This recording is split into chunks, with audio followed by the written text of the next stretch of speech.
Japan एक ऐसा देश जिसे आने वाली दुनिया का उगता सूरज माना जाता है। इस बात में तो कोई दो राय नहीं कि टेक्नोलॉजी के मामले में जापान को कोई टक्कर नहीं दे सकता। पर इन सब के अलावा जापान को एक गायन शौचालय का भी देश कहा जाता है, या फिर एक ऐसा देश जहां की ट्रैफिक लाइट्स ब्लू कलर की होती हैं, और भी बहुत सारी चीजें जो इस देश को दुनिया से बिल्कुल अलग बनाती हैं। तो चलिए खुलकर जानते हैं इस देश के बारे में। Number 1, square watermelons.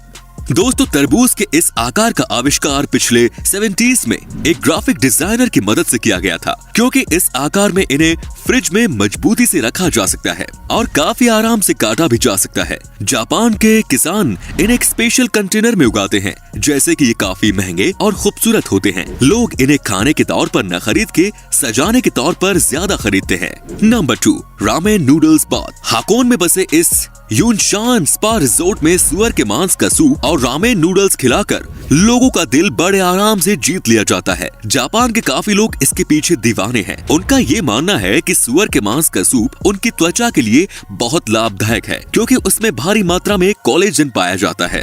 Number 3, bizarre flavour of KitKat. Chilli paper, wasabi, sweet potato, grill corn, soybean, salt watermelon, mango, green tea, ये सब बस कुछ किटकैट के छाटे गए फ्लेवर्स हैं जो जापान के लोग खाते हैं। इनमें से आप कौन सा खाना पसंद करेंगे, कमेंट्स में जरूर बताएं। Number 4, fake food. जापान के कुछ एक्सपर्ट्स प्लास्टिक और वैक्स की मदद से खाना बनाते हैं, और वो भी देखने में उतना ही लजीज लगता है जितना कि असली खाना लगता है। जापान के कितने ही रेस्टोरेंट्स इन प्लास्टिक के खानों को अपने रेस्टोरेंट्स की खिड़की के पास लगाकर भूखे इंसानों का ध्यान खींचने की कोशिश करते हैं। और आपको बता दूं कि इन प्लास्टिक के खानों को तैयार कराने में बहुत ज्यादा पैसे खर्च होते हैं। Number 5, rabbit island. 1940 की बात है, जब वैज्ञानिक ओकुनाशिमा आइलैंड पर कुछ चूहे लाए और उन पर टेस्ट करने का सोचा। पर कुछ महीनों बाद वहाँ उनकी तादाद इतनी बढ़ गई कि लोग वहाँ घूमने जाने लगे और अब वो एक टूरिस्ट प्लेस बन गया। Number 6, purikura machines. किसी बूथ में फोटो लेना कोई नई बात तो नहीं, पर जापान ने अपने अनुभव से उसमें एक नया मोड़ दे दिया। उनके फोटो बूथ को पुरीकुरा नाम से जाना जाता है, जो आपको वही उसी वक्त उन फोटोज को एडिट करने की अनुमति भी देता है, और आप उससे अपने फोटो में स्टिकर्स ऐड कर सकते हैं, कुछ लिख सकते हैं, और इन सब के बाद बड़े आसानी से उन फोटोज को अपने सेल फोन में भेज सकते हैं। Number 7, people pushers. Metro station हो या ट्रेन स्टेशन, जापान में काम के घंटों में वहाँ आपकी सोच से भी ज्यादा भीड़ रहती है, और इसी सब के चलते स्टेशन स्टाफ और पार्ट टाइम मेंबर को ये ड्यूटी रोज निभानी होती है कि ट्रेन में जितने पैसेंजर्स हो सके उतने भर सके, जब तक कि दरवाजे बंद न हो सके। Number 8, umbrella parking lot. आम देशों में हम किसी बिल्डिंग में जाने से पहले अपनी कार या बाइक को पार्क करके अंदर चले जाते हैं, पर जापान में अगर आपको किसी बिल्डिंग में जाना हो तो कार्स और बाइक्स को पार्क करने के साथ साथ अम्ब्रेला भी पार्क करना पड़ता है, और आपका अम्ब्रेला वहाँ से कोई नहीं ले जा सकता। अम्ब्रेला पार्क करने के पीछे मकसद ये है कि आप बिल्डिंग को पानी करने से बचा सकते हैं अगर आपका अम्ब्रेला पानी से तर हो। जापान के लगभग सभी सरकारी बिल्डिंग, होटल और ऑफिसेज में इन अम्ब्रेला पार्किंग लॉट का इस्तेमाल होता है। Number 9, millions of vending machines.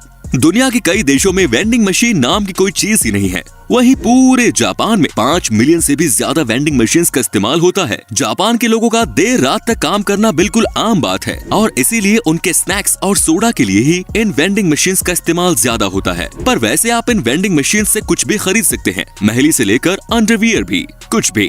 तो दोस्तों, आप क्या सोचते हैं, हमारे देश में भी ये सुविधा उपलब्ध होनी चाहिए या नहीं, कमेंट्स में जरूर बताएं। Number 10, train delays make headlines. समय की पाबंदी और अनुशासन का जापान में बड़ा महत्व है, और ट्रेन स्टेशन इस चीज से बचने के लिए कुछ भी कर सकते हैं। दोस्तों, अगर ट्रेन 5 मिनट भी लेट हो जाए तो रेलवे कंपनी को एक उनके वर्कर्स और पैसेंजर्स के लिए डिले सर्टिफिकेट देना पड़ता है, जिन्होंने उनकी वजह से शायद कोई इम्पोर्टेंट मीटिंग मिस कर दी हो। और अगर ट्रेन किसी वजह से 1 घंटे से ज्यादा लेट हो जाए तो रेलवे कंपनी को न्यूज़पेपर में एक माफीनामा देना पड़ता है। Number 11, silent karaoke. कोन के आकार का बना ये माइक्रोफोन एक अलग तरह का माइक्रोफोन है। इसे वहाँ के लोग अपने मुंह के ऊपर लगा के रखते हैं। इसकी मदद से वो अपनी भुनभुनाहट को दूसरों तक नहीं ले जाने देते। अक्सर जापान में इस गैजेट का इस्तेमाल ज्यादातर वो लोग करते हैं जो अपने अगल बगल के लोगों को परेशान नहीं करना चाहते, या फिर वो लोग जिन्हें पब्लिक प्लेस में खुद में गाना गाने में शर्म आती है। Number 12, polite slurping. वैसे तो दुनिया में कितने ही देशों में झुकने को अच्छा नहीं माना जाता, पर जापान में झुकने से ही किसी खाने की प्रशंसा मानी जाती है। अगर नूडल्स खाते वक्त आप झुके नहीं तो उस रेस्टोरेंट का शेफ ये समझेगा कि आपको उसका नूडल पसंद नहीं आया। Number 13, face napkins.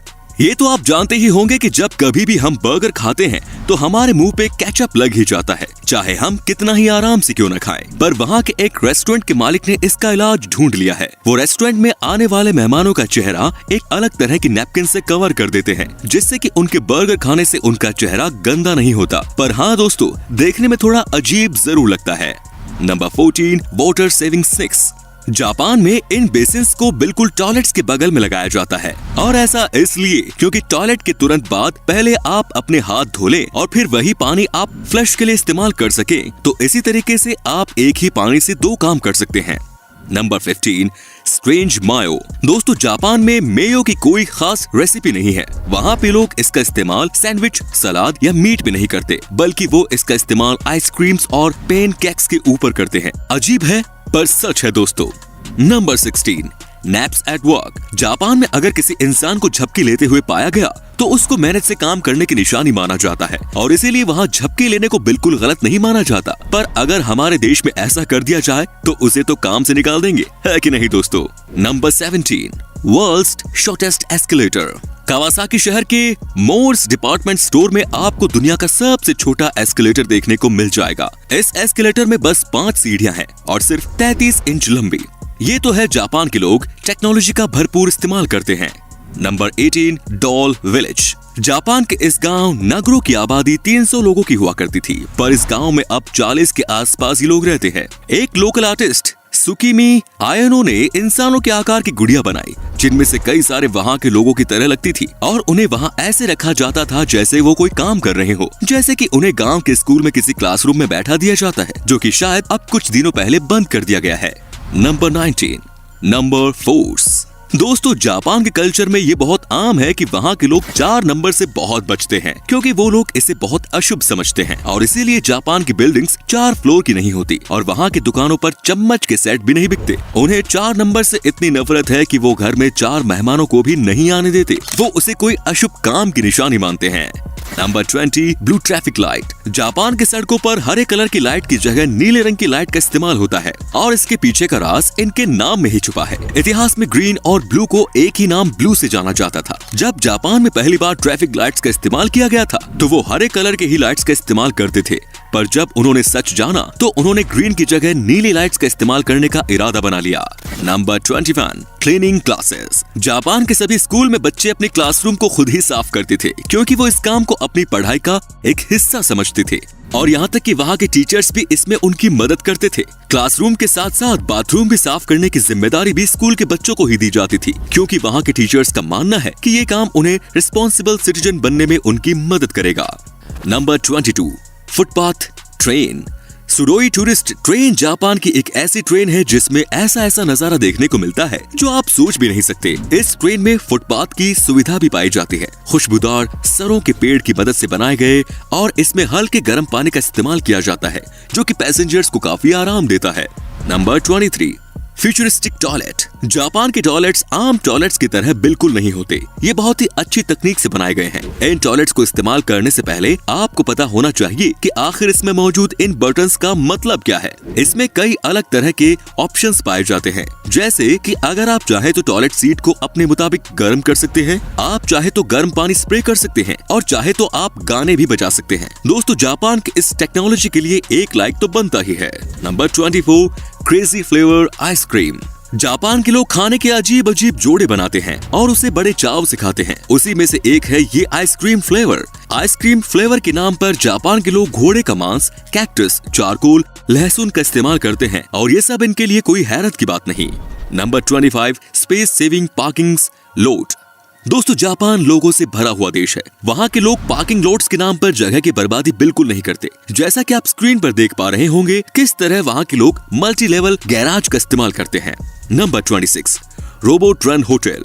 नागासाकी के एक होटल में रोबोट वहाँ के स्टाफ का एक बहुत बड़ा हिस्सा है। उन्हें हैन्ना के नाम से जाना जाता है, जिसका सीधा मतलब है स्ट्रेंज। इंसानों की तरह दिखने वाले ये रोबोट हर वो काम करते हैं जो एक इंसान करता है, जैसे कि गेस्ट से मिलना, लगेज उठाना, कॉफी बनाना, रूम्स को साफ करना और भी बहुत कुछ। और तो और वो बात करते वक्त मुस्कुराते भी हैं, पर उनके अगल बगल वहाँ के स्टाफ मौजूद रहती हैं, इसकी देखरेख में कि आखिर वो ठीक तरीके से काम कर रहे हैं या नहीं। Number 27, cafe companion. किसी कैफे में अकेले बैठकर कॉफी या खाना खाना हो तो बहुत लोगों के लिए आम बात होगी, पर जापान में ऐसा कुछ नहीं है। यहाँ पे आपके सामने बड़े बड़े कार्टून्स बिल्कुल आपके सामने बैठे होंगे, जिससे कि आपको अकेलापन बिल्कुल महसूस नहीं होगा। तो दोस्तों आज के लिए बस इतना ही। अगर इस वीडियो से आपने कुछ नया सीखा तो वीडियो को लाइक करना बिल्कुल ना भूलें, और इसी तरह की वीडियोस का मजा उठाने के लिए चैनल को सब्सक्राइब करना बिल्कुल ना भूलें। धन्यवाद।